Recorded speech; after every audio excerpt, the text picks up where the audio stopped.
आलं म्हणून पुन्हा इथे आलो. कारण का त्या माणसाने ह्यांना घडवलं आणि त्यांनी चांगलं कार्य केलं. असंच आता ह्या इथे मी येऊन बघितलं चांगल्या प्रकारे लोकांचा गात आहेत, नवीन नवीन बुवा येत आहेत. त्यांनी एकच दबाला पाहिजे, चांगली गाणी लिहा, लोकांना चांगला आवाज देण्यासाठी गाणी करू. आणि ह्या संगीत क्षेत्रामध्ये पांडुरंग सुतार आणि सतीश दादा किंवा आणखी काही लोक आहेत, बरीच लोकांना यामध्ये संधी दिली आणि या कलेला वेगळा करून दिला. पहिला एक ढोलकी होती, फक्त एक ढोलकी आणि सांग, बाकी काय नसायचं. परंतु त्यामध्ये बदल झाले, ते लोकांना आवडले आणि त्यांची मेहनत आहे. यांची मेहनत आहे, तुमची आमची सर्वांची. म्हणजे दुसऱ्या पद्धतीने यांना सगळं माहिती आहे तर काय पद्धतीने आपण जातो पुढे.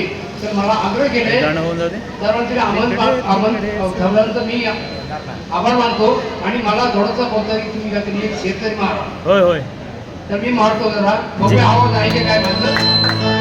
माईक जवळ, माईक जवळ.